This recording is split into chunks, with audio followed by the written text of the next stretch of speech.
Hello, my dear friend. Some people think too much and worry too much about some things. These things can be small things like, why did he treat me like that? Why didn't he say hello to me? Or, what will happen if something happens to my mom or dad? If something happens to my loved ones? If I lose them? As I said, such thoughts, which may be small or big, bring you to such a point in your mind that you think about them non-stop. And as soon as you go to bed, it becomes a great miracle for you to sleep. You think about it for 2 hours and 3 hours. You eat. You can't taste what you eat and drink because you are thinking about it all the time. You meet with your friends, your head is on this side again, and you can't enjoy being there at that moment. In this video, I will talk to you about how not to obsess about such thoughts. We usually have 3 attitudes about the thoughts we obsess about. The first attitude is this: we try not to think about it. We try to push it away as much as possible. We try to fight it, and in such a situation, it turns into this: thinking about a pink elephant. That is, as you try not to think about a pink elephant, that pink elephant persistently tries to enter your mind. What are you doing? When you fight a thought, you are always the loser, because thoughts cannot be fought. The more you try to fight it, the more it will come upon you, and the more, in fact, it will become stronger. You think that if you think about it a lot, you will be able to solve it. In fact, this causes you to exaggerate your obsession as you cannot solve that issue. Another thing is, suppression is to sweep the events, situations, and thoughts that have the potential to obsess you in your daily life completely under the carpet. You think, I got rid of those thoughts, but such a thing is not possible. It is not a very possible situation to get rid of those thoughts. What happens? You sweep it under the rug, it erupts from somewhere else. If you fight with your thoughts, they will always win. If you invite your thoughts into your life and allow them to take over, there will be no living space left for you. If you ignore your thoughts, they will somehow continue to affect your life from the background. What will you do then? You will neither remove your thoughts from your life, nor will you attempt to fight with it, nor will you allow it to enter your life completely, nor will you ignore it. You will put a distance between you and it. Let's say you have a fear, a problem, a fear, a problem, a thought that you are obsessed with. You will not try to throw it out of your life. When this issue first comes up, you will try to solve it. You will think about it and do what you can do at that moment. And then if it is not resolved, this issue will stand somewhere next to you. And what will you do? You will focus on what you need to do in your life. You will spend time with your friends.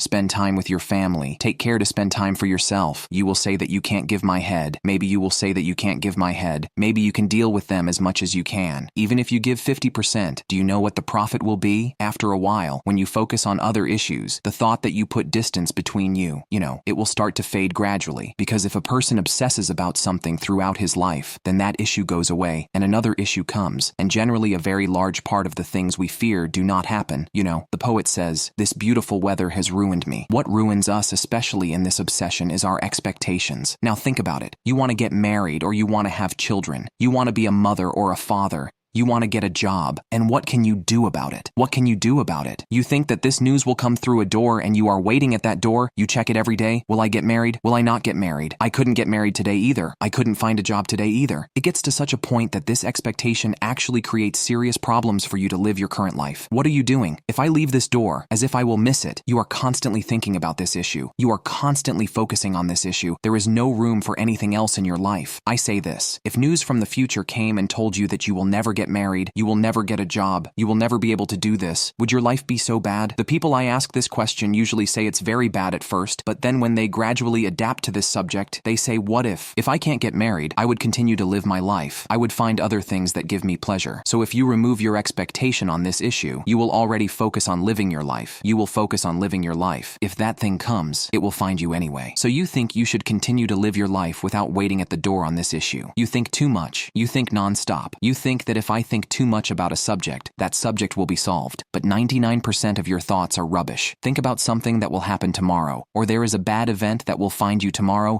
and you are 1 day ahead of time, a week in advance. When you start worrying a month in advance, if that bad thing is going to happen, it will happen.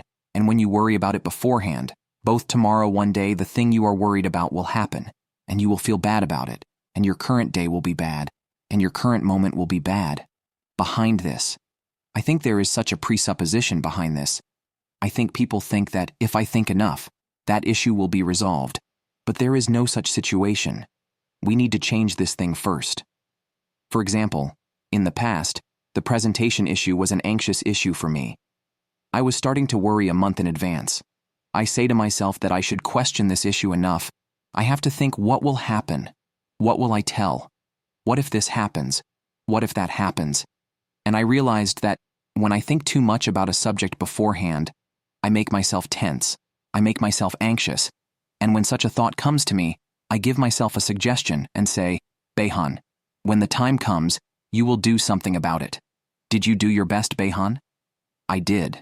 Do you have any previous experience on this subject, Behan? Yes. So, will it help you to think about it now? No. Then I say, I can't get this thought out of my head right away, but I try to focus on whatever I'm dealing with. I've disciplined myself in this regard, and the thoughts don't come until the last minute anyway. When it comes to that issue, good or bad, it happens spontaneously anyway. If the things you obsess about are related to people, there is usually an unresolved emotion there. Let's say someone said something bad to you. Let's say you have an unfinished conflict with someone. Such things are very much on your mind. Why did he treat me like that? Why did he say that to me? Or why did he make such a face? Because here, the unexpressed emotion remains unfinished. Our mind always tends to repeat unfinished things because our mind has no tolerance for unfinishedness, uncertainty. What will our mind do? You will start writing scenarios in your own head without stopping. If I had said this, if I had done this. The only solution to this is to talk to the person who is the interlocutor of that unfinished feeling in a reasonable way. Why did you say that to me? Or, you said that,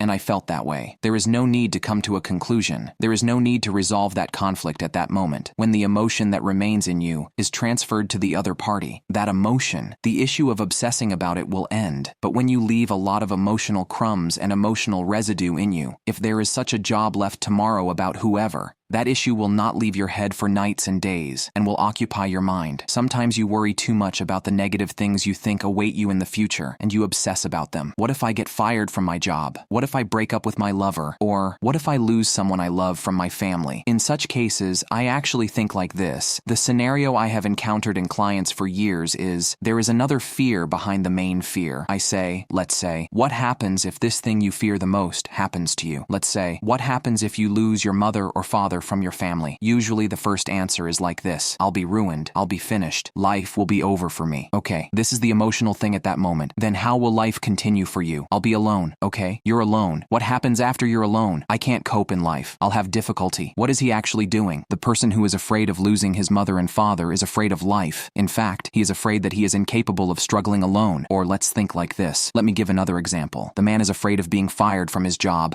I said, let's say, what happens if you are fired from your job? Will you starve financially? No, I have a savings. I won't starve. I don't think he will support me in this regard if I don't work. In fact, the person's fear of being fired is the fear of his wife leaving him. If you have such a fear, you can use this style, this questioning. You can ask this question until you get to the bottom of it, until you reach the real fear. What if that happens? You will find your real fear. You can develop a solution for it. If they asked me, Behan, can you tell us a magic sentence? I would tell them the following sentence: what is the worst that can happen? This is such a beautiful sentence that when you ask yourself this in difficult times, it sprinkles water on the unquenchable fire inside you and relaxes you. A being gets used to the bad very quickly and gets used to the good very quickly. Today we worry about small issues, but maybe 70 or 80 years ago, when very big events took place in the country, people got used to even that. What are you actually doing? When you ask yourself, what's the worst that can happen? When you ask, what's the worst that can happen? Even in that worst case scenario, you will actually get used to it after a while. Bad things pass, good things pass. People eventually remain constant at some point. There is something I often ask myself. I say, we are all human beings. Good and bad things happen to us. Life is actually the average of these good and bad things. We are not very different from each other. I am here and you are there, close to each other. In fact, the situations are watching. I say to myself in these difficult times, don't do too much. Life is actually the same for everyone. Good and bad. We are going on average. Thank you very much for listening to me. Beautiful person. Be good to yourself. See you, by the way. If you still haven't subscribed to my channel, don't forget to subscribe and turn on notifications to be notified of new videos immediately after subscribing.